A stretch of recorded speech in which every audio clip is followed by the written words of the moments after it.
Os agradezco mucho que nos acompañéis esta tarde en una nueva sesión del Faro de la Abadía, en que vamos a estar con Inés Narváez Arróspide y con Reyes Mate. Como suelo hacer, os propongo una presentación de este ciclo que dice así: el teatro piensa, el teatro da que pensar. Acción, emoción, poesía y pensamiento son las palabras que hemos elegido los que trabajamos en la Abadía para describir nuestra oferta al barrio, a la ciudad y al país. Solo nombramos el pensamiento en cuarto lugar después de la acción, la emoción y la poesía, pero que nombremos también el pensamiento expone una convicción, la de que el teatro es más rico y poderoso cuando, además de ofrecer acción, emoción y poesía, piensa o da que pensar. Resulta entonces natural la creación de este espacio que llamamos el Faro de la Abadía. Cada tarde que nos reunimos lo aclaramos cuanto antes. La Abadía no aspira a ser faro de nadie, la Abadía busca faro. Para ello convoca a pensadores que, en conversación con creadores teatrales, puedan ayudarnos a pensar el teatro. A primera vista, la distancia entre teatro y filosofía parece enorme. La filosofía es reino de lo abstracto, de las ideas. El teatro, reino de lo concreto, de los cuerpos en situación. Sin embargo, teatro y filosofía nacieron juntos y enseguida se miraron. Desde su origen el teatro dio que pensar. Su existencia misma dio que pensar. ¿Por qué el teatro? También desde el principio los escenarios se convirtieron en un espacio de circulación y confrontación de ideas. El teatro no solo es un arte en que cabe el pensamiento, sino que lo es en un sentido especial, privilegiado, porque además de hacer sensible la confrontación de visiones del ser humano, de la sociedad y del mundo, al encarnarlas en personajes que pueden hacerlas suyas hasta el límite, hasta la muerte, es capaz de dar a pensar aquello para lo que todavía no hay palabra, aquello que los filósofos aún no saben nombrar. El teatro puede interpelar al espectador dejándolo suspendido ante la pregunta que nadie ha formulado. Todo eso está en la base de este foro al que llamamos Faro, que aspira modestamente, pero con ilimitada ambición, a abrir un lugar y un tiempo de encuentro, de conversación y de tensión entre gentes que tienen preguntas que compartir. Un lugar y un tiempo en que filosofía y teatro, probablemente de forma conflictiva, como es propio de dos ámbitos que nacen y viven del conflicto, se conozcan y se interroguen. Un lugar en que la filosofía desafía el teatro y el teatro desafía a la filosofía. Y para eso estamos aquí. Y me acompañan Inés Narváez Arróspide y Reyes Mate, y voy a decir un par de palabras sobre cada uno de ellos. Bueno, Inés Narváez es graduada en danza contemporánea en el Real Conservatorio Mariemma de Madrid. Estamos ante una danzante. Y vamos a hablar sobre Nietzsche, quien en algún lugar dijo: no creeré en un Dios que no sepa danzar. Pues aquí tenemos a una danzante, no sé si a una creyente en Dios o en Nietzsche. Ella estudió interpretación en Ensayo 100, es también una actriz que se formó en Ensayo 100, es decir, con el maestro Jorge Ines y en el Curro de ET, y se acercó a la creación conjunta de La mano de la mínima, proyecto con el que colabora desde 2010. Y desde 2014 empezó a hacer sus propias creaciones en solitario. La primera de ellas fue Un minuto de silencio, y este fue el primero de sus 7 trabajos estrenados, de los que ha sido directora escénica y en muchos de ellos también intérprete. En 2018 comienza a codirigir la compañía 10x10, una compañía decisiva en la historia de la danza contemporánea en España, junto con Mónica Runde y Elisa Sanz. Por cierto, de Elisa Sanz podéis visitar una fascinante exposición fotográfica de sus creaciones que tenemos expuesta ahora mismo en el Absidiolo, ese primer espacio que encontráis al entrar desde Fernández de los Ríos.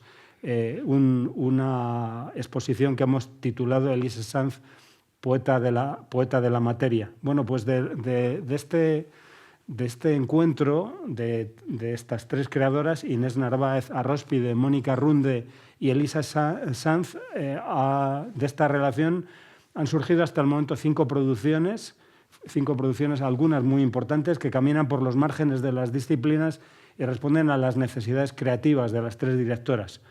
Ella además ha colaborado como intérprete, como coreógrafa o como ayudante o iluminadora en producciones de distintos directores escénicos y coreográficos como Carmen Werner, Sharon Friedman, Jesús Rubio Gamazo, la compañía Curro de Té, Natalia Menéndez, Guillermo Eras, Mónica Runde y Juan Echanove, entre otros. Y entre el 23 y el 26 de mayo se exhibirá en Teatro de la Abadía un espectáculo titulado Así habló Zaratustra, creado por 10×10, del que quizá luego Inés quiera decirnos algo, pero cuando estoy diciendo Así habló Zaratustra, probablemente estoy pronunciándolo mal, porque ellas han insistido en que en la exhibición gráfica del espectáculo pongamos así, marcando ese sí nietzschetiano sobre el que quizá ella quiera decirnos algo. Es decir, es Así habló Zaratustra y de algún modo también el espectáculo se titula Sí o Sí habló Zaratustra. Como digo, del 23 al 26 de mayo en Teatro de la Abadía. Y a mi derecha y a su izquierda está Reyes Mate, sobre el que podríamos hablar pues durante las 2 próximas horas y no lo haremos porque estamos deseando escuchar su palabra.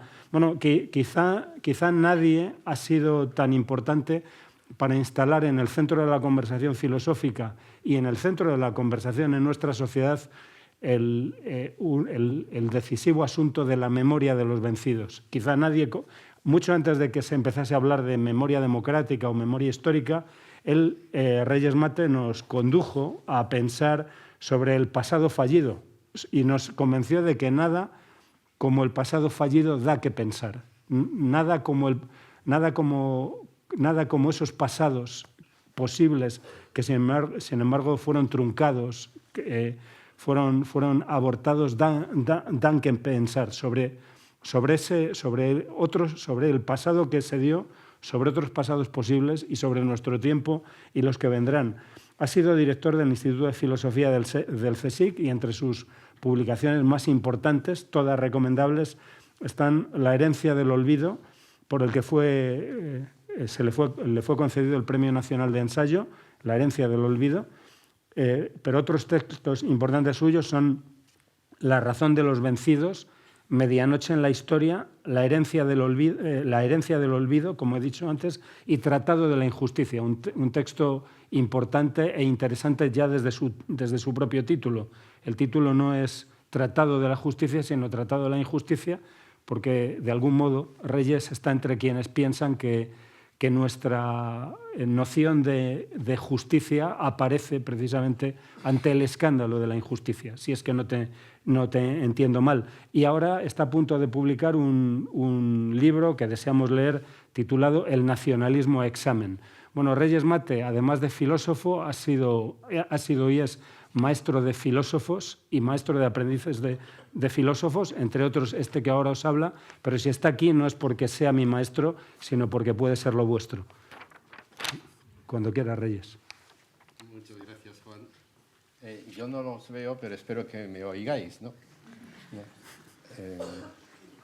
Agradezco mucho esta invitación. Los filósofos agradecemos mucho las invitaciones de la gente de teatro, porque, como decía Juan, el teatro y la filosofía nacieron casi al tiempo, pero con suerte desigual. Sócrates fue contemporáneo de Sófocles, pero mientras el pobre Sócrates era condenado a muerte, la gente celebraba el éxito de Sófocles. Por eso, parientes pobres, los filósofos de los dramaturgos, agradecemos siempre la invitación a hablar en un teatro y sobre el teatro. Sobre todo si el punto de partida es un filósofo, como en este caso Nietzsche. Hablemos de Nietzsche. Nietzsche es un filósofo alemán raro, porque es claro, cosa rara en un alemán, y además es irreverente, cosa rara también en los alemanes, que se sienten muy respetuosos con la tradición cultural a la que pertenecen, aunque quieran renovarla, pero respetuosos. Nietzsche, sin embargo, es irreverente porque manda a paseo a toda la filosofía de los últimos 25 siglos. De repente entiende que todo eso ha sido un enorme error y él quiere pensar de nuevo la filosofía y sentar, por tanto, las bases de una nueva civilización en Occidente, ni más ni menos. O sea que es un filósofo raro, irreverente y ambicioso. Entonces, lo primero que hace Nietzsche es tratar de descubrir los pilares de Occidente, los que han sustentado la civilización occidental desde el siglo V antes de Cristo. Y encuentra que hay dos pilares. Uno es la Grecia clásica y el otro pilar es el cristianismo. El que representa la Iglesia de la Grecia clásica es Sócrates, ¿no? Sócrates es el hombre de la Grecia ilustrada, y el representante del cristianismo no es Jesús, que él le llama un idiota, ¿no? un buenista, un ingenuo, idiota en el sentido que tiene ese término en Dostoyevsky, ¿no? Es como Alyosha, es el hermano menor de los hermanos Karamazov, un hombre bueno e ingenuo, pero que no hubiera construido, digamos, el imperio que ha sido el cristianismo. Y eso es una obra de Pablo de Tarso. Pablo de Tarso, que no era un idiota, dice Nietzsche, ese fue el que construye Occidente, ese es el que piensa Occidente. Y vivimos de la herencia de Pablo. ¿Cuál es la herencia de Pablo? ¿En qué consisten las aportaciones de Pablo a la cultura? ¿En qué sentido Occidente se lo debe todo a Pablo de Tarso? En primer lugar, Pablo de Tarso transforma el tiempo en historia.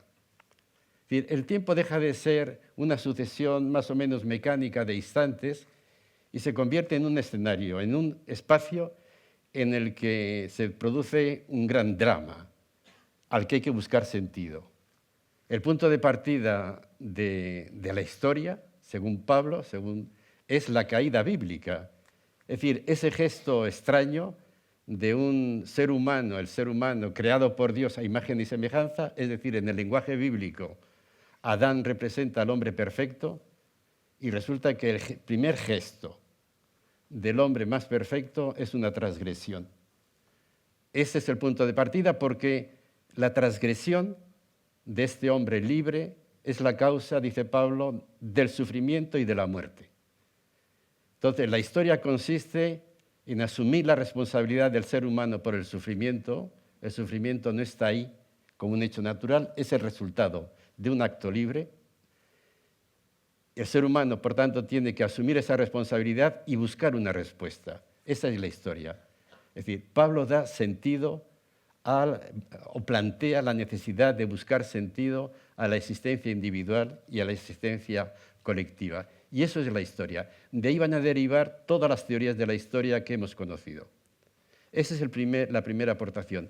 Y la segunda aportación de San Pablo a la construcción de Occidente, es decir, a dar entidad política a Occidente, es la idea de la universalidad. Es decir, Pablo en un momento, en la carta a los Gálatas les dice, ya no hay ni libre ni esclavo, ni pobre ni rico, ni mujer ni hombre. Todos somos iguales. Esa igualdad ha sido clave en esta historia porque ha dado origen a un tipo de moral, la moral de la fraternidad, la moral de la compasión. En definitiva, el concepto de igualdad nace precisamente de esta propuesta de Pablo de Tarso. Pues bien, Nietzsche identifica esos pilares, digamos, de Occidente y lo que trata es de darles una alternativa. Primero los critica, los derriba. ¿Y por qué los derriba? Se enfrenta a Sócrates y le dice, pero vamos a ver, este tipo era un inconsciente. Este tipo pudo salvar la vida aceptando pagar una multa o bien yéndose al exilio y prefirió, por coherencia intelectual, morir. Sócrates es un error, dice él, porque prefirió la coherencia, la conciencia, a la vida, al instinto. Entonces ya sabemos por dónde va a ir Nietzsche. Critica a Sócrates por esta voluntad de racionalizar, de primar la conciencia, de creer en la moral.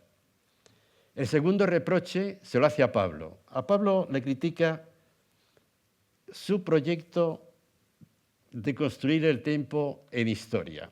Dice, la historia no tiene sentido. La historia no tiene sentido. No hay un tiempo pasado para Nietzsche. Si queremos ser felices hay que olvidar. Y de esa manera borrar el pasado. Pero tampoco hay futuro. Lo importante es el instante. No hay futuro porque lo que nos espera es más de lo mismo, el eterno retorno de lo mismo. Entonces, una lanzada a Sócrates, otra lanzada a Pablo, a la que hay que añadir otra, porque lo que más le irrita del cristianismo y de Pablo en concreto es su propuesta moral, esa propuesta basada en la compasión, en la fraternidad y la igualdad. A eso lo llama Nietzsche la moral de esclavos. Eso solo se le ocurre a alguien que está abajo, que tiene envidia de los de arriba y dice, pues todos iguales. Es la moral de los esclavos. Y por eso lo que él plantea es trascender la moral. La existencia humana tiene que privarse de la moral. Hay que pensar más allá del mal y del bien.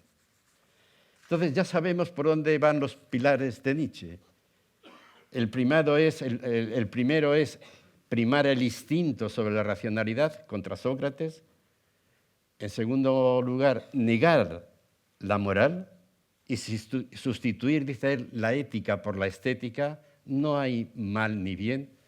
Lo que hay es gusto. Te pueden gustar las cosas o no te pueden gustar, pero lo que hay es estética y no ética. Y en tercer lugar, el tercer gran pilar es la afirmación de que el hombre está solo, soberanamente solo. Y por eso habla del superhombre, alguien que no tiene que dar cuentas a nadie, que no tiene ninguna norma por encima y que por tanto debe ocupar todo el espacio posible de la vida. Si tengo todavía 5 minutos, estas son las ideas así generales que luego las recoge en la obra que os va a interesar, Así habló Zaratustra, donde hace un resumen pero bajo otra perspectiva, ¿no? El principio de esta gran obra de madurez de Nietzsche es la muerte de Dios. Vamos a ver. Toda la construcción de Occidente que conocemos se debe a que hemos creído en Dios, que Dios estaba presente, pero Dios ha muerto. Y Él se encarga de anunciarlo 1 y 1000 veces. Dios ha muerto. Y si Dios ha muerto, hay que ser consecuentes. Es decir, la muerte de Dios significa que hay que derrumbar todo lo que hemos construido bajo el supuesto de que existía.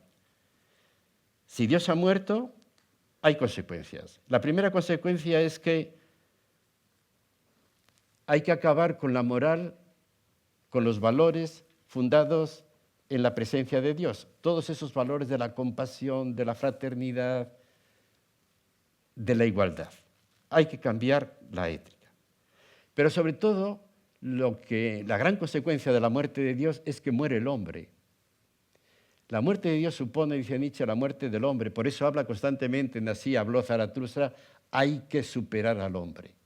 Hay que darle por muerto al hombre que hemos querido construir. El hombre que ha querido construir Occidente a lo largo de los siglos, ese ha muerto. Y él cifra esa muerte de Dios en 3 aspectos.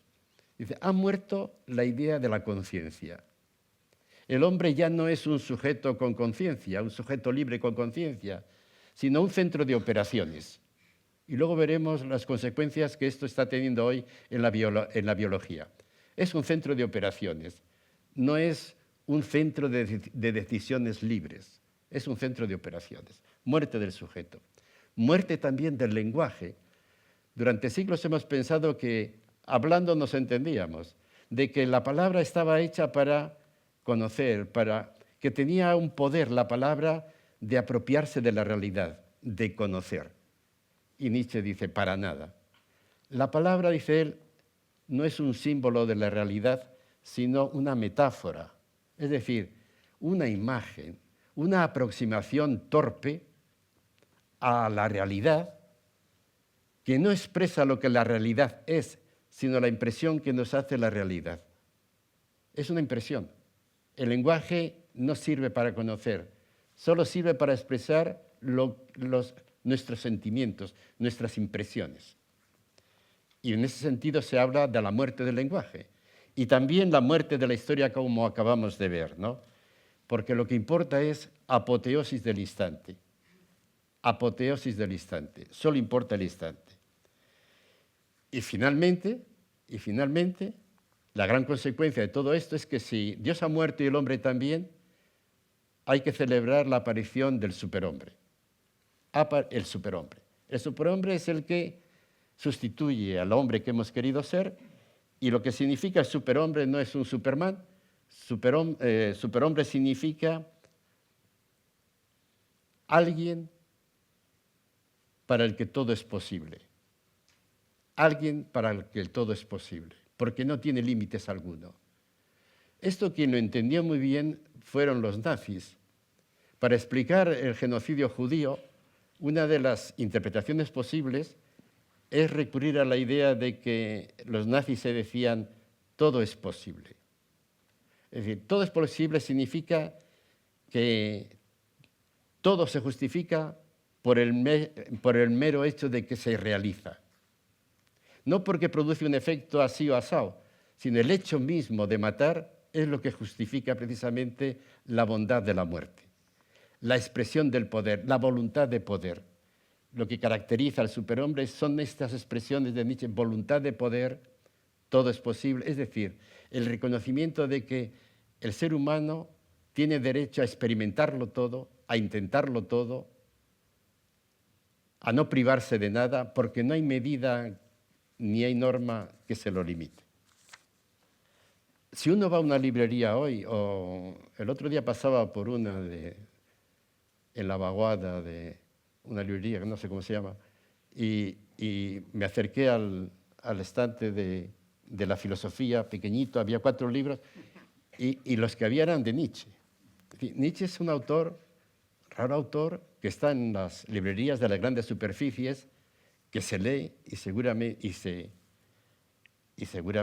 se compra y se lee, y seguramente porque nos expresa, nos sentimos expresados. Y yo me pregunto, ¿por qué Nietzsche, que es un autor extremo, es un autor contradictorio, ¿por qué le sentimos tan cercano? ¿Por qué es nuestro contemporáneo? Yo creo que porque profetizó lo que ha ocurrido.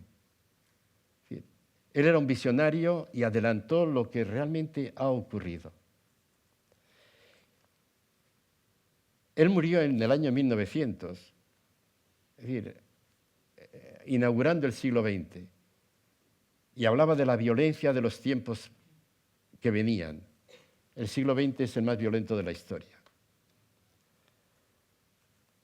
Hablaba del triunfo de lo extramoral, de la muerte de la moralidad. Y yo creo que vivimos en un tiempo en el que la moral ya no importa. Hablaba de la muerte del sujeto. Y si uno ojea hoy lo que se intuye que será el hombre del futuro, por ejemplo, en los estudios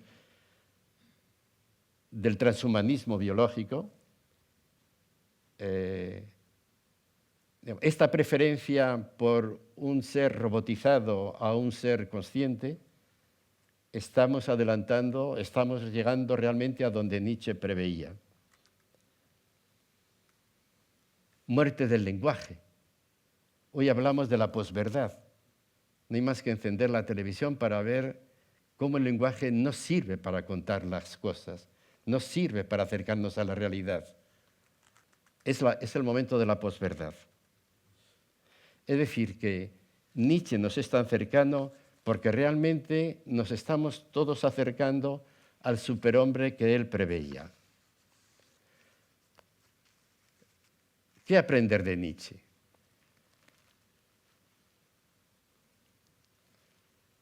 todo lo que nos ha profetizado. Tomar nota de ello. Acertó también no solamente en adelantar el mundo que venía, sino también en muchas de sus aceradas críticas, ¿no? Él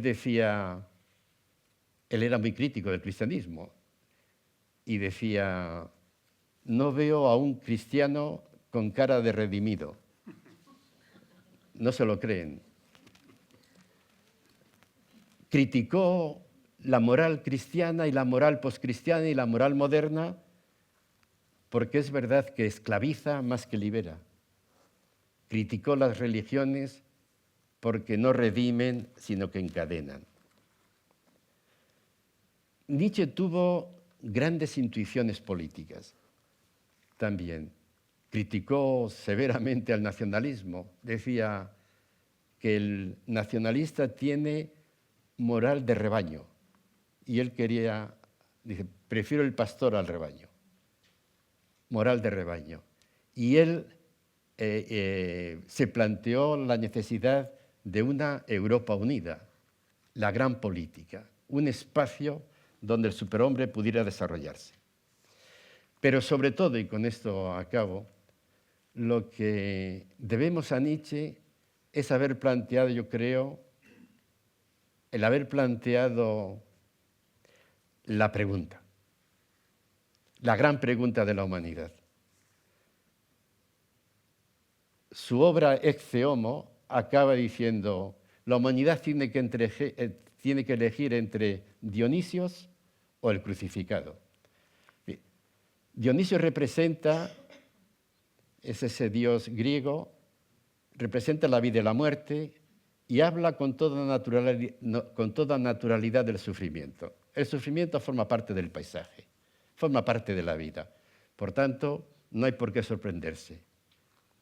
Entonces decía Nietzsche, hay que elegir entre Dionisios, entre entender que el sufrimiento forma parte del paisaje o el crucificado que es Pablo, para quien el sufrimiento es una pregunta, es una interpelación. Posiblemente no haya otra pregunta para una civilización. Elegir entre si quiere organizarse, digamos, conviviendo con el sufrimiento y provocándole, o entiende que el sufrimiento es un escándalo y tiene que enfrentarse a él. Eso era la gran obsesión de Nietzsche. Nietzsche murió loco, pero en los últimos escritos anteriores a su locura, lo que una vez y otra repetía era que la humanidad elija entre Dionisios, que era él, o el crucificado, que era Pablo.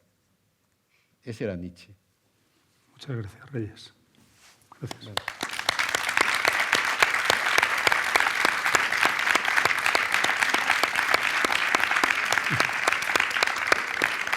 Muy bien. Inés. Yo podría estar horas escuchándote. Gracias, ahora no sé qué voy a decir yo. Hola. Gracias por invitarme, lo primero.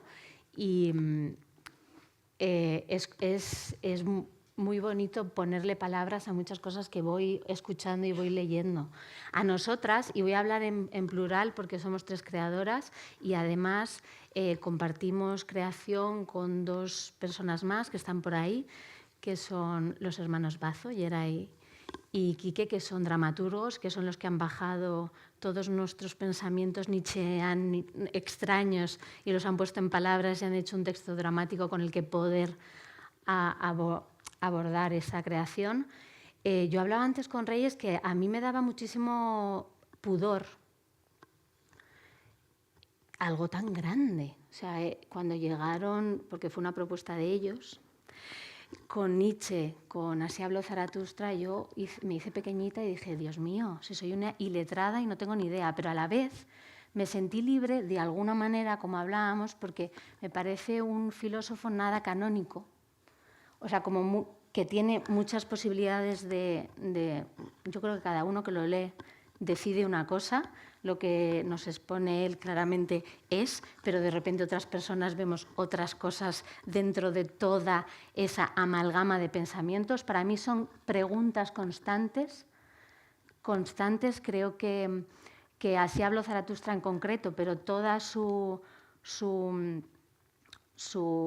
obra tiene muchísima metáfora, muchísima imagen, tiene muchísima posibilidad de crear, o sea, de que te seduzca para llegar a crear no solo con el pensamiento y no solo desde lo racional, sino desde la búsqueda de un sentido al eterno retorno, un sentido a la muerte de Dios, un sentido a esos grandes tótems de su filosofía, sino que tiene verdaderos paisajes emocionales por los que poder ahondar. Nosotras pues nos hemos encontrado con la muerte de Dios, es algo que se nos ha hecho presente, está el eterno retorno, está la superpersona que nos ha costado, ¿verdad?, entender qué es la superpersona. Están todos esos conceptos, pero llevados a la escena.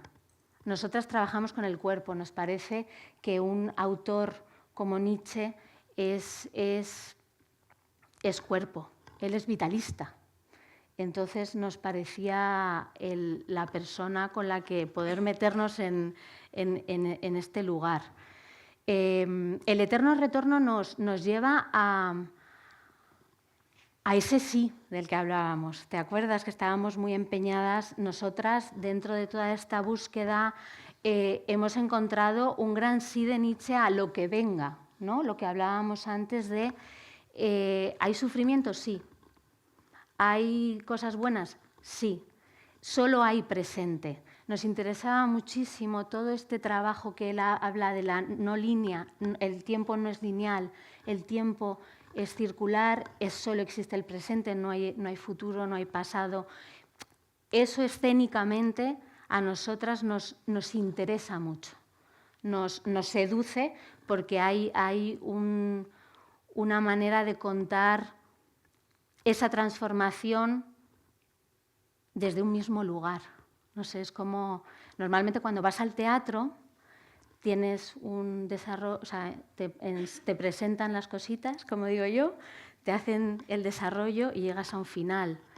Nosotros estamos intentando ver cómo podemos hacer que esto sea circular y que haya cambios en ese no cambio. Es muy surreal, ¿no?, esto que estoy contando, pero va por ahí, va por ahí.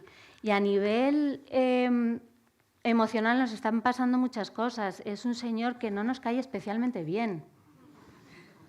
O sea, es muy misógino, con perdón, pero dice unas cosas de las mujeres que siendo 3 mujeres directoras hacemos así y se nos hace el cuerpo. Entonces también nos seduce el darle un poquito la vuelta, ¿no? Ellos hablan de cepillar a Nietzsche a contrapelo a ver cómo podemos hacer para que el discurso sea un poquito de otra forma. Pero estamos en ello.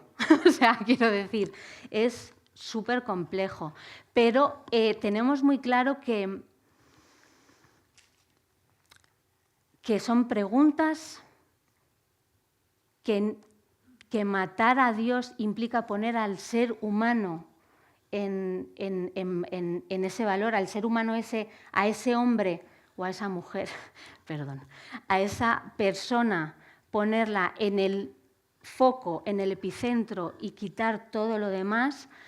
Y una cosa que yo no me había planteado, pero claro, tú hablas del sufrimiento, del dolor que se puede infringir, de poder matar por el hecho de matar, ¿no? O sea, la acción en sí misma es la que nos pone... A veces leyendo Nietzsche te pones un poco naif, porque las imágenes no son tan... ¿no? O sea, hay un poco de trampa en cómo escribe a veces y lo que realmente nos está contando. No sé, a mí me resulta agotador.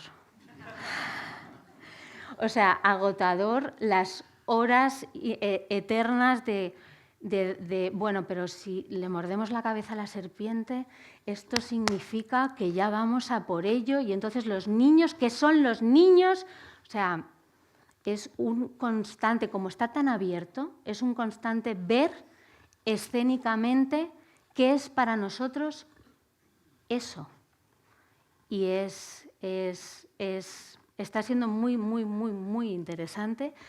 No queremos contar Así habló Zaratustra. Nuestro interés es, desde su imaginario, desde su pensamiento, desde esos lugares que habla de, sobre todo el presente, el sí a todo lo que venga, a que la religión, estamos muy de acuerdo en que hace camellos, en que hace gente que no piensa y que sigue para adelante.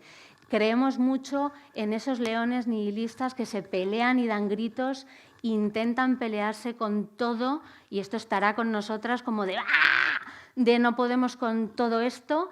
También vamos a pasar por esos niños que sí que han roto y han destrozado las bases de los pensamientos, pero juegan, intentan construir, intentan buscar otra manera de hacer.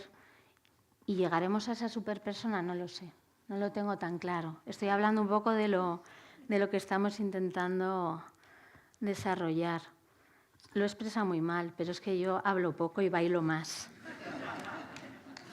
Muy bien.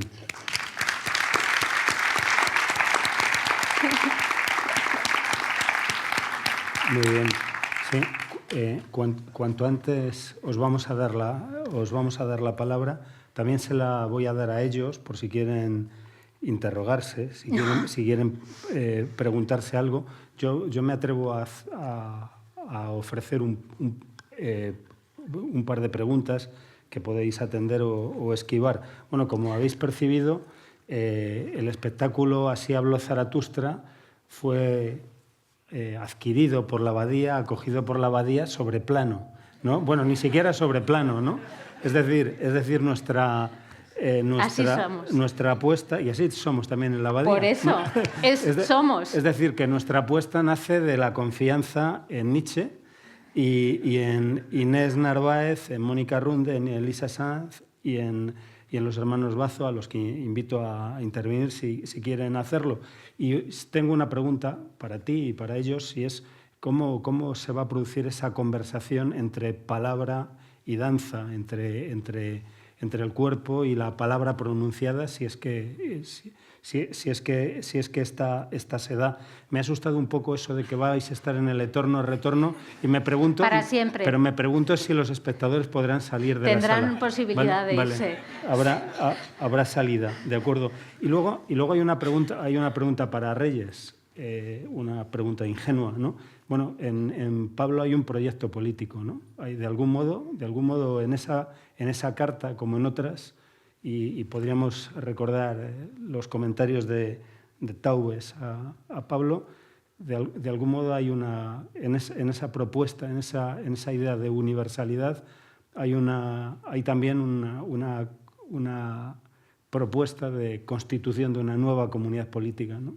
de una comunidad política basada en la igualdad, en el cuidado de unos a otros, en el escándalo del dolor, etcétera, ¿no? Y claro, en la medida en que tú has señalado a Pablo como interlocutor, como antagonista de Nietzsche, y esto ha sido algo bien singular, como sabemos. Una y otra vez encontramos textos que contraponen, por supuesto, a Nietzsche a Sócrates y Nietzsche al Nazareno o al crucificado, pero no la propuesta que has hecho de contraposición entre Nietzsche y Pablo es singular y hace especialmente valiosa esta reunión. Y entonces, en la medida en que en Pablo hay un proyecto político, me parece, ¿hay un proyecto político en Nietzsche? O al contrario, no hay política si no hay futuro y no hay pasado, no puede hablarse de política. Bueno, si alguien quiere decir algo respecto de esto. Y por supuesto, si queréis preguntaros, es un buen momento para hacerlo. Bueno, yo respondo, si quieres, al tema de la palabra y el cuerpo. Yo creo que hay un momento en el que la palabra ya no puede desarrollar más y hay un lugar muy claro para el cuerpo, y es cuando hay una creadora que se llama Janet Novas, que hizo una propuesta que me gustó mucho, que se llamaba "Si supiera hablar de esto, no haría falta bailarlo". Entonces, estamos en esa conversación. Ellos han generado un texto dramático poderosísimo que nos da un lugar en el que transitar, y ahora tenemos que ver qué necesita de voz y qué necesita de cuerpo, porque es algo tan abstracto que la palabra se queda para nosotras corta, ¿no? No corta, como que no da, pero está bastante claro ya. Está ya, sí, no hay problema con esto. Sí, en todo caso, la palabra en teatro es cuerpo también, es palabra, Claro, es palabra y pronunciada. cuerpo están totalmente unidas, y habrá cuerpo, o sea, sin cuerpo no hay palabra y sin palabra no hay cuerpo. Muy bien, gracias. O sea Sí. Bueno, en primer lugar, creo que es acertado, ¿no? Trasladar al teatro imágenes de Nietzsche. Él era un poeta y un músico. Es decir, la obra musical de Nietzsche es muy importante y su poesía también. Él despedía la ética y saludaba la estética, ¿no? Entendía que al final es la expresión artística la que sustituye al conocimiento, ¿no? Y es un autor además aparente porque él invita a la interpretación. Es decir, de Nietzsche hay miles de interpretaciones, ¿no? Unos le han asimilado al nazismo, otros al biologismo. Ahora ha aparecido un gurú de Trump que se declara filósofo nietzscheniano y convoca a Nietzsche para que justifique las barbaridades de Trump. Se presta a mucho, pero es que él invitaba a eso por una razón, porque él pensaba, como él pensaba, lo he dicho rápidamente antes, que como las palabras, el lenguaje no está hecho para conocer la realidad, es decir, no existe una correspondencia entre la palabra y la realidad, que era la vieja idea, la idea que siempre se ha tenido del conocimiento, ¿no? Que era una correspondencia entre la palabra, el lenguaje y la realidad objetiva. Como eso no es verdad, como todos son imágenes que reflejan la impresión que te hace la realidad, todo el mundo está justificado para dar su interpretación de Nietzsche, ¿no? La que yo he hecho es una interpretación. Es decir, se podían haber puesto los acentos en otro sitio. Yo he puesto los acentos aquí. Es decir, yo creo que efectivamente Nietzsche ha entendido la importancia de Pablo como constructor de Occidente, y él quiere ser el rival de Pablo, él quiere ser el nuevo Pablo, está clarísimo, tiene unos celos terribles y reconoce, cuando habla de Jesús en estos términos no despectivos, sino un poco eso, el idiota, hoy nos choca, pero en ese momento el idiota era una figura entrañable, era la figura del ingenuo, del bueno, y cuando él habla de que Jesús era un idiota y por tanto no servía para construir algo tan impresionante como ha sido el cristianismo, dice, pero tenía algunos discípulos que no eran idiotas, sobre todo Pablo. Él lo dice expresamente, ¿no? Entonces, promete, una cosa así debe de prometer, ¿no? Como lo que habéis intentado. Habrá que verlo. Sí. Y después, tu pregunta, efectivamente, es curioso, en las grandes crisis de Occidente, de Europa, siempre se ha ido a Pablo. Agustín, que es San Agustín, otro de los constructores de Europa, es un comentarista de Pablo. Lutero es un comentarista de Pablo. Y te acuerdas que en nuestro seminario, hace 8 o 10 años, hicimos un estudio sobre todas las biografías, todos los trabajos que se estaban haciendo en el siglo XX sobre San Pablo. Eran enormes, pero desde el marxismo, desde la hermenéutica, desde la historia, desde la política. Cuando Europa no sabe por dónde tirar, curiosamente se vuelve a Pablo. Entonces, hay en Pablo un proyecto político. Yo he señalado algunos aspectos. Y Nietzsche habla constantemente de la gran política, desprecia la pequeña política. La política, si encendiera hoy el televisor, le daríamos la razón. Desprecia la pequeña política, ¿no? Pero habla constantemente de la gran política. Y la gran política es una política, tiene que ver con una construcción de Europa. ¿Y qué hay en Pablo que lleve a eso mismo, lleve al proyecto político? En Pablo hay dos ideas fundamentales, ¿no? Una es entender la política como un proyecto colectivo. Sí, la política no se entiende ni siquiera ahora, no. La política ya la entendemos siempre como el proyecto de una comunidad. En una política de un Estado, hoy tiene que estar muy presente el bien común, tiene que estar muy presente la consideración de los intereses de todos los individuos. Luego lo harán o no lo harán, pero nadie se puede permitir hacer una política hoy sin que tenga en cuenta el conjunto de la sociedad. Se inclinará por un lado o por otro, pero eso está. Es decir, el concepto de historia ha penetrado la esencia de la política, por un lado. Y por otro lado, el concepto de universalidad. Es decir, para que haya una gran política, tiene que haber un elemento común entre todos. No lo había en el Imperio Romano. El Imperio Romano estaba compuesto de esclavos y de señores. Y Pablo dice, ni esclavos, ni siervos, ni amos, ni hombre ni mujer, ni pobres ni ricos, ni griegos ni judíos. Es decir, está creando la idea de que por encima de las diferencias hay una unidad. Es decir, mucho antes de que Lessing, en Natán el Sabio, no planteara la tolerancia en base a que antes de que diferente de judíos, moros o cristianos, somos seres humanos, Pablo está diciendo, es posible construir un espacio común porque todos somos iguales.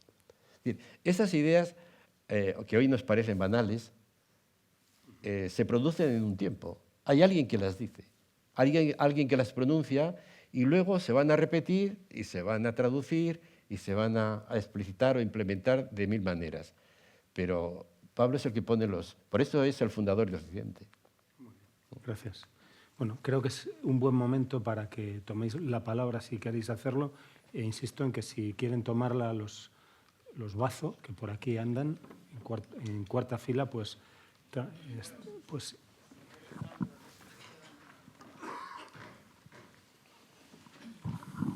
como antes te vi preocupado por si vamos a dejar encerrada a la gente hasta el final de los tiempos con el tema del espectáculo, hablando dramatúrgicamente, uno de los retos de este proyecto ha sido cómo transportar, por usar la noción celaniana, el concepto del eterno retorno a un dispositivo dramatúrgico. Entonces, ese ha sido uno de los primeros caballos de batalla al que nos enfrentamos todas y todos. Y al final hemos dado con un dispositivo que tiene mucho que ver con la dramaturgia contemporánea, que es la idea del círculo, de la repetición-variación, que ha sido una constante en la dramaturgia contemporánea. Entonces hemos creado una estructura que tiene un patrón repetitivo en la que gira sobre sí mismo constantemente, pero en cada vuelta, en cada repetición, algo cambia, algo se desplaza, algo se trastoca, algo evoluciona. Hay un planteamiento, un desenlace, pero están conectados entre sí, de manera que teóricamente incluso el público podría levantarse e irse al principio de la obra. Esperemos que no, pero si pasa diremos, estaba planteado. Y yo ya solo hablo de cuestión dramatúrgica. Si tú quieres decir algo desde el ámbito filosófico, porque eres el licenciado en filosofía. Bueno, solo una cosita rápida para contar un poco lo que nos animó a trabajar con el Zaratustra. Tiene también que ver un poco con esta idea de Nietzsche que es tan importante, que es la incorporación, que él usa el propio cuerpo como lugar donde experimentar con las ideas. Entonces, bueno, todo esto además le lleva a esto que decías al principio, de que el teatro y la filosofía se miran. Él tiene una expresión muy bonita para contar esto, que él dice que tenemos que ser dramaturgos de nuestro propio pensamiento. Me parece que es una idea poderosa. Y bueno, es verdad que luego el Zaratustra tiene muchas referencias a la danza, que están ahí. Pero bueno, a mí hay una cosa de Nietzsche que me gusta, que estoy de acuerdo con Inés, que él dice en algún momento que su filosofía es como unos árboles oscuros, pero que si no tienes miedo de ellos encuentras taludes de rosas, ¿no? Entonces yo creo que es verdad que hay una resistencia al principio, la hubo y nos costó, pero que yo creo que hemos encontrado esas rosas y esos monstruos juguetones del que habla él también, que están en el fondo de ese océano. Y claro, muy importante para nosotros la afirmación, ¿verdad? Que realmente es lo que al final está girando nuestra propuesta. Porque fueron ellas las que seleccionaron lo que querían trabajar del Zaratustra, ¿no? Que tiene que ver con las 3 transformaciones, que son esas de las que mencionó Inés, que es del camello al león al niño. Y entonces un poco por ahí pues hemos construido... Nosotros, nuestra preocupación es que tuviese coherencia filosófica y luego ya con esta estructura ya sabemos que para ellas el texto es un material más y entonces a partir de ahí pues estamos deseando ver qué ha pasado. Muy bien, muchas gracias. Sí, dice, me parece en algún lugar, Nietzsche, aquello de que no hay nadie más serio que un niño que juega, ¿no? Y eso es teatro, ¿no? Eso es teatro y danza, ¿no? Ahí estamos. Pues estamos desde luego deseando compartir vuestro espectáculo y también estamos deseando escuchar alguna otra pregunta o algún otro comentario, sugerencia si la hay. ¿Sí? ¿Alguien quiere comentar o preguntar algo? Sí, allí veo una pregunta.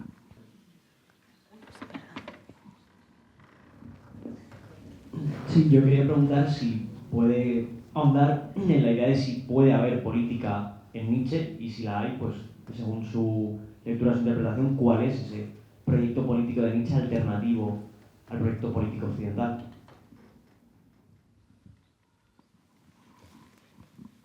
Bueno, como no veo, casi no oigo.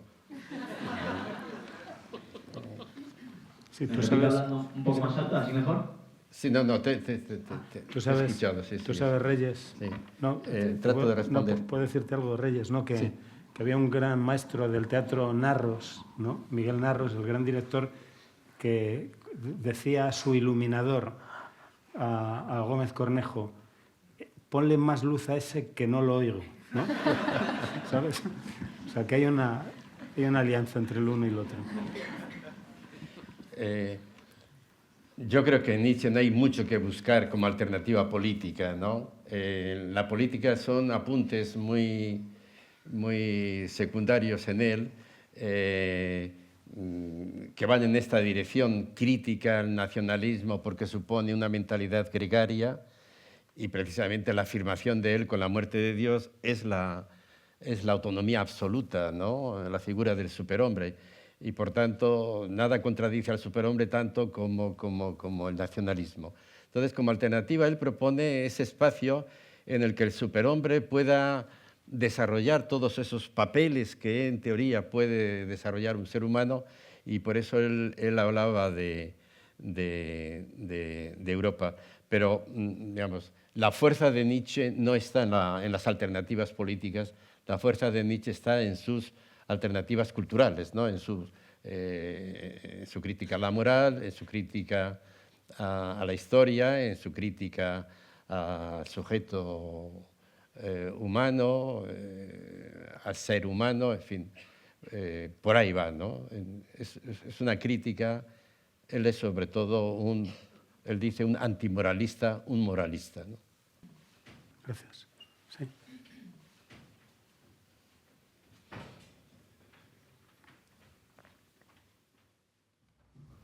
Sí, bueno, gracias por la doble intervención. Una pregunta para Reyes Mate al hilo de la estetización que propone, esa antiética y esa propuesta estética y cómo considera usted, cómo valora si hay algún peligro, ya que estamos aquí hablando de teatro y de filosofía, si hay algún peligro en esa estetización de la vida, de la política, del ser, de la filosofía, etcétera, más allá de una moral. Pues hemos sido testigos también de los peligros en el siglo XX que una estética sin moral ha llevado a cabo, ¿no? Entonces, ¿qué impresión le produce esta idea de Nietzsche? Yo entiendo por qué la hace, pero me parece muy peligrosa. Sustituir la ética por la estética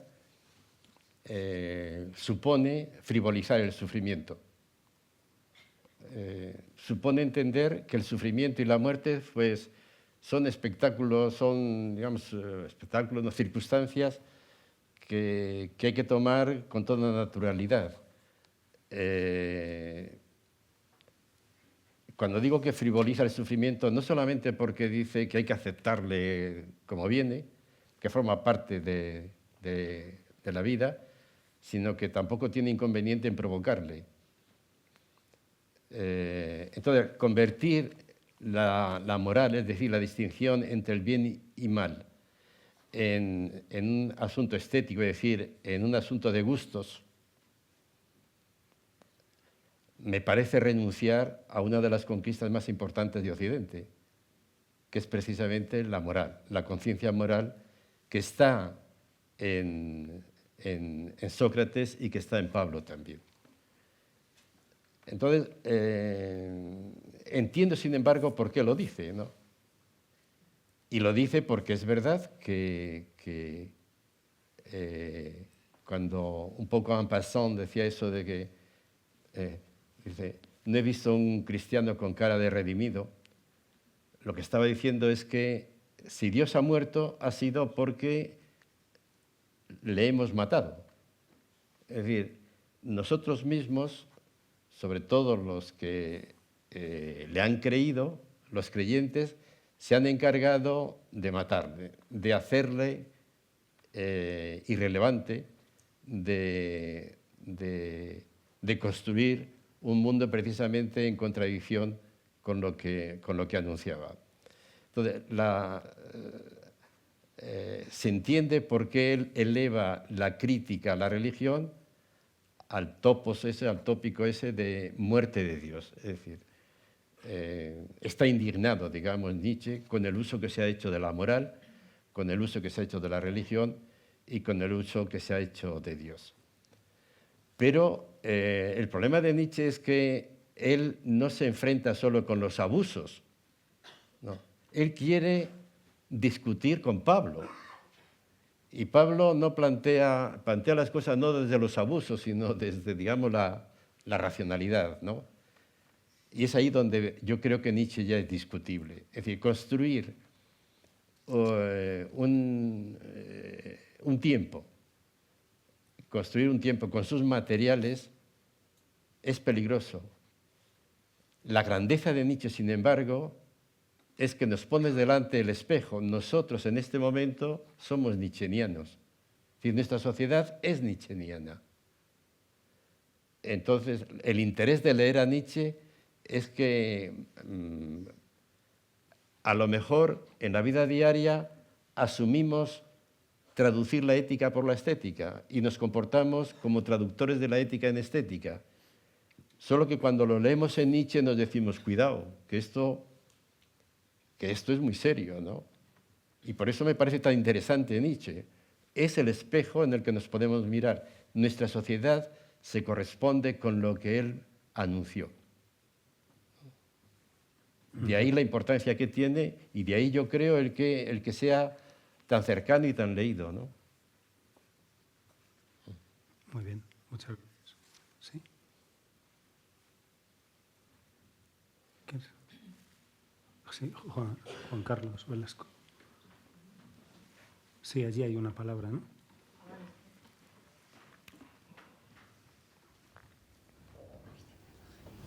Buenas. Es una pregunta un poco para Reyes. Yo estoy de acuerdo en que Nietzsche no tiene un programa político detallado, pero su filosofía tiene consecuencias políticas. Son cosas diferentes. Y creo que de sus ideas se derivan por lo menos dos cosas claras. Una es un elitismo, un aristocratismo y un antidemocratismo. Es decir, con él no es posible la democracia y sí el gobierno de los que pueden afirmarse sin cortapisas morales algunas. El problema que tiene Nietzsche para llevarlo a la política es que ha habido un nazismo. es imposible hoy, creo, pensar en las implicaciones políticas de Nietzsche sin ver las plasmaciones del nazismo. Y no quiero decir que Nietzsche y el nazismo sean lo mismo, pero también no se puede tampoco negar que Alfred Rosenberg, los ideólogos nazistas, eran lectores de Nietzsche y que las ideas de, por ejemplo, la muerte de Dios están plasmadas en el ateísmo confeso y combatiente del nazismo, y también que la posibilidad de una democracia era negada por el nazismo, pero el nazismo tenía un concepto de pueblo que lo distingue también totalmente de la idea de Nietzsche. Y para bien o para mal, la política de Nietzsche creo que no se puede entender sin el nazismo, pero a lo mejor estoy equivocado y por eso me gustaría conocer tu opinión. Gracias, Juan Carlos. Juan Carlos Velasco es un colega y me ha puesto los puntos sobre las sillas. Y tienes razón en recordarlo, porque efectivamente son dos aspectos que ha señalado muy importantes, y es que cuando él criticaba la moral cristiana y la moral moderna, que es poscristiana, es decir, es la moral cristiana secularizada, que está hecha bajo el signo de la solidaridad, de la fraternidad, de la igualdad, él afirmaba claramente las diferencias. Los hay fuertes y débiles, los hay que nacen para mandar y otros para obedecer. Es decir, hay un elitismo clarísimo en Nietzsche, y de hecho si hubiera algo parecido a una ética en Nietzsche, sería el liderazgo de los fuertes. El liderazgo de los fuertes. Entonces, ese es un aspecto muy importante. Y el otro que dices también es verdad, que para él esta relevancia que tiene la cultura occidental recibida, esta relevancia de la igualdad, lleva a dos manifestaciones perversas, según él: la democracia y el socialismo. Democracia y socialismo son consecuencias del cristianismo, dice él, es decir, de esta manía del cristianismo de hablar de igualdad. Entonces, esas son consecuencias efectivamente que tiene la filosofía nietzscheniana. Y luego su relación con el fascismo, pues de luego ha sido indiscutible. Hay aspectos en él que fueron asumidos y que fueron instrumentalizados por el nazismo.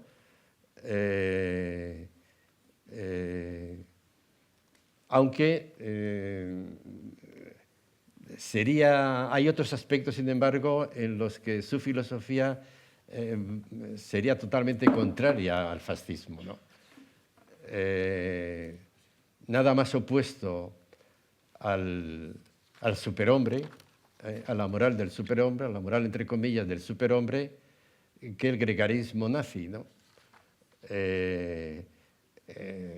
Entonces, yo diría que hubo utilización de toda del ramalazo antisemita, del ramalazo elitista, del ramalazo también racista, ario, de Nietzsche, que le hay, pero también es verdad que hay aspectos en Nietzsche que resultan indigestos para el fascismo, ¿no?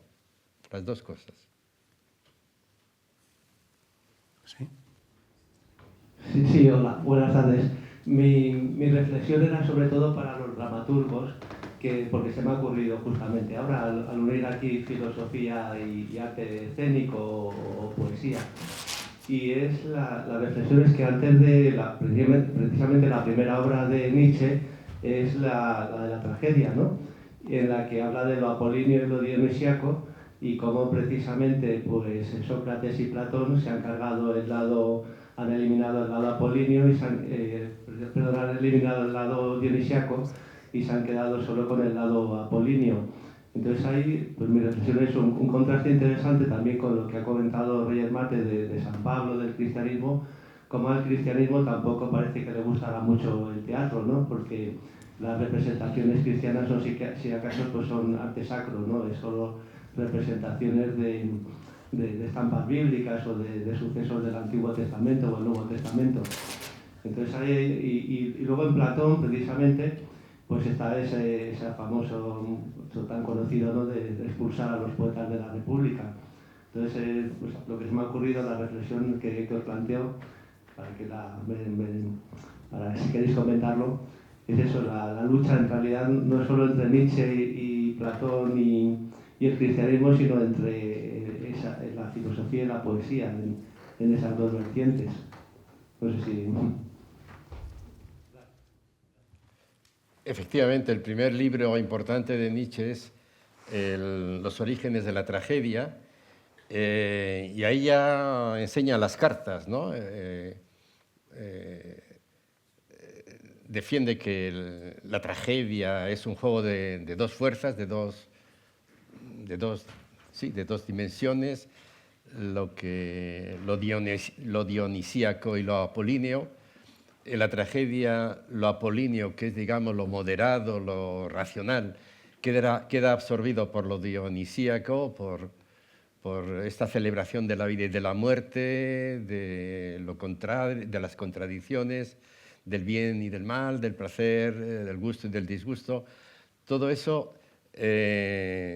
aparece ya en esa primera obra, y su crítica a Platón y a Sócrates, porque lo que hace la filosofía griega contra el espíritu de la tragedia es afirmar que no hay zonas oscuras que escapen a la razón. La luz de la razón puede iluminarlo todo. Y por tanto, la filosofía roba el espacio a la tragedia, porque la tragedia se nutre de contradicciones insuperables. ¿Cómo explicar que Edipo mate a su padre y se acueste con su madre? Ese tipo de situaciones la filosofía no lo sabe explicarlas. Como no sabe explicar la tragedia de Antígona, ¿no? Dividida entre la fidelidad al hermano, a los muertos, y el respeto al orden establecido. La tragedia se alimenta de esas contradicciones, porque son las de la vida. Para la filosofía, la contradicción tiene que resolverse en una propuesta racional. Y por eso hay un enfrentamiento entre lo presocrático y lo posocrático. Es decir, Nietzsche estaba entusiasmado con el mundo griego anterior a Sócrates, con lo presocrático, pero no podía soportar ni a Sócrates ni a Platón. Ni Platón podía soportar a la tragedia. Conocido es ese momento en el que manda a los poetas, y hay que perseguir a los poetas y echarles de la ciudad, dice Platón, porque vamos, un poeta, es decir, un autor dramatúrgico, un dramaturgo, como los autores de las tragedias, no pueden ofrecer un espectáculo pensando que es edificante, en el que eso, aparece un Edipo, es decir, héroes que son transgresores. Eso va contra el concepto de virtud platónica, y por eso hay que expulsar a los poetas, a los dramaturgos. De tal manera, digo, los dramaturgos estarían muy tranquilos, porque los que tenían éxito eran los dramaturgos, y Platón no tanto, y cuando intentó hacer un poco de política le salió rana. Entonces, pero es verdad que existe esa historia. ¿Sí? Muy bien, sí. Sí, hace muy bien este espectador en llamarnos, este compañero, en llamarnos la atención sobre el nacimiento de la tragedia, libro extraordinario en el campo de la filosofía, y también para los que se interesan por el teatro. Sobre el nacimiento de la tragedia, por cierto, hizo comentarios muy luminosos Benjamin, bien conocido por Reyes Mate, en su conocido libro Origen del drama barroco alemán. Es muy interesante el hecho de que en el nacimiento de la tragedia, Nietzsche, entre otros antagonismos, plantea la confrontación entre dos géneros literarios, que son la tragedia y el diálogo platónico, ¿no? Y cómo de algún modo viene a decir, o así lo entiendo, que la gran tragedia del siglo V es de algún modo liquidada o a ella se enfrenta el diálogo platónico, el diálogo platónico posterior, que sin embargo tiene en su centro una gran escena teatral, que es la del Sócrates moribundo. Como recordáis, viene a decir Nietzsche que la imagen del Sócrates moribundo es la gran escena, la escena de fundación del proyecto occidental, de la filosofía occidental.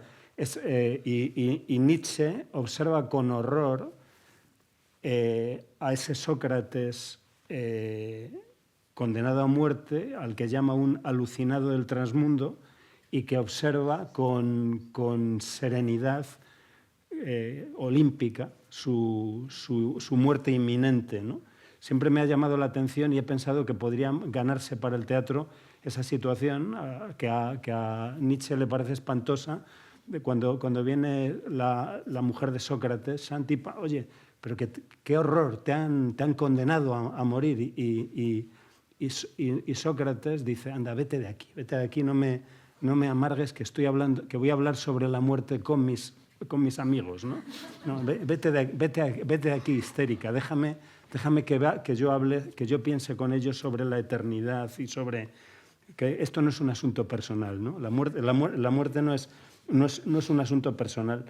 Creo que hace muy bien este compañero en recordarnos la importancia en un teatro, la importancia que tiene uno de los grandes textos sobre teoría teatral, que sean sobre teoría, de reflexión sobre el teatro que se hayan escrito nunca. Y luego, voy a decir algo que os es sobradamente conocido, pero por si pudiera, de algún modo, y que de algún modo ya ha sido dicho, pero quiero insistir un poco en ello, por si de algún modo quisierais continuar por ahí la conversación, y recupero la pregunta que nos ha hecho también este joven compañero. O sea, digo, acerca de y que tiene que ver también con la intervención de Juan Carlos Velasco, lo que podríamos llamar la ambigüedad constitutiva de la mirada política de Nietzsche. O sea, por un lado, llamo la atención a todos sobre algo que es sobradamente conocido por Reyes, que es aquella idea que presenta Hannah Arendt en Los orígenes del totalitarismo, según la cual el centro del discurso totalitario, tanto del nacionalsocialismo como del estalinismo, es la oferta del todo es posible. Eso estaría, según Hannah Arendt, en el centro de la oferta totalitaria. Y es una extraordinaria oferta, todo es posible.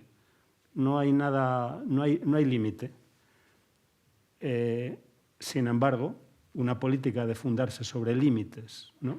Y la ética es un reconocimiento de los límites, y el primer límite es el otro, es el límite más importante, el otro. No puedo hacerlo todo, o no debo hacerlo todo, porque la dignidad del otro es un límite, la dignidad del otro ha de ser respetada, el sufrimiento del otro ha de ser atendido, el otro ha de ser cuidado. Entonces, de algún modo, el todo es posible, está en el centro de una política totalitaria que puede ser rabiosamente autoritaria e incluso criminal, ¿no? Sin embargo, al mismo tiempo, Nietzsche, y podríamos vincular a Nietzsche a esa tradición, pero al mismo tiempo, Juan Carlos, Nietzsche es un crítico de la moral de borregos, un crítico del gregarismo, un crítico de la docilidad, y por tanto es un crítico del envés de la docilidad, que es el autoritarismo. El dócil es autoritario y el autoritario es dócil, y docilidad y autoritarismo son caras de la misma moneda. Y Y eso nos podría hacer pensar en un Nietzsche libertario, en un Nietzsche que está en la crítica, en la disidencia, y no precisamente en un proyecto autoritario, ¿no? Bueno.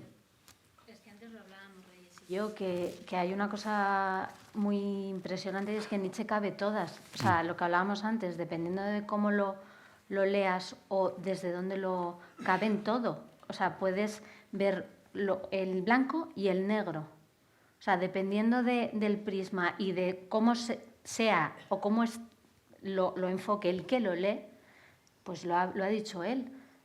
Los nazis, el Trump, el no sé qué, pero de repente hay algo del libertario, lo mismo se pone en contra del borrego que del que manda. O sea, a mí me parece dificilísimo abarcarlo desde un solo lugar. A mí me pasa, como decías tú, a mí me da miedo. O sea, cuando yo leo a Nietzsche me da sensación de miedo, y ahora que él ha hablado del espejo, creo que tiene que ver con que siento muy reflejado lo que él escribe con lo que está pasando. Entonces hay algo de vulnerabilidad, es decir, wow, está puesto en palabras y no es tan bonito. O sea, tampoco creo en lo contrario, a lo mejor no sé en qué creo. Entonces, y creo que hay una cosa muy interesante en Nietzsche, es que hace muchas preguntas, pero no hay unas respuestas tan claras como otros, que hacen un desarrollo muy claro, pim, pum, pum, y esto es así. Con Nietzsche no me pasa nada, simplemente era esto. Gracias. ¿Quieres decir algo, Sí. Reyes, para ir acabando? Decía Nietzsche, mi filosofía es como una mina en la que hay muchos metales contrarios y contradictorios, ¿no? Y por tanto se pueden armar muchas interpretaciones. Yo creo que con Nietzsche es muy importante el tener una, ¿no? Tener una, y tratar de ordenar un poco todas estas contradicciones. El peligro es dejarlo en tablas, ¿no? El peligro es dejarlo en tablas. Porque es verdad que están estos elementos que has dicho. Por un lado, él tenía un proyecto al final, después de escribir Así habló Zaratustra, él quería escribir una gran obra que fuera un resumen, recogiera todo su pensamiento anterior bajo el título de Voluntad de Poder. Como, digamos, la expresión del corazón de su filosofía. Podemos traducir perfectamente voluntad de poder por, como has dicho, todo es posible. Es decir, la voluntad de poder es la afirmación de un sujeto incondicionada. Es decir, puedes hacer todo lo que quieras porque todo lo que hagas se justifica porque lo haces, ¿no? Eso era el principio, efectivamente, del totalitarismo, como hacía Hannah Arendt, ¿no? Y por eso se puede explicar la política nazi bajo esta figura de todo es posible. El nazi no tenía límites. Si uno lee Mein Kampf, ¿no? Mi lucha, el libro de Hitler, pues una de las cosas que más le indignan es el quinto mandamiento. ¿Por qué? No matar, ¿pero por qué? Si se puede matar, ¿por qué no se va a matar? ¿No? Entonces, todo es posible significa que la muerte deja de ser un problema moral si lo puedes hacer, si matas, ¿no? Entonces, eso es una novedad en el pensamiento, digamos, ¿no? Y efectivamente, la experiencia nazi te da idea de a dónde puede llegar. Pero es verdad que en Nietzsche hay otros elementos que no sé si le contrarrestan, pero que en cualquier caso están, ¿no? Esta afirmación de libertad, ¿no? Esta afirmación de libertad. Y que yo creo que hay que explicarla históricamente, porque él viene de una tradición en la que los que defienden la libertad no la han aplicado, ¿no?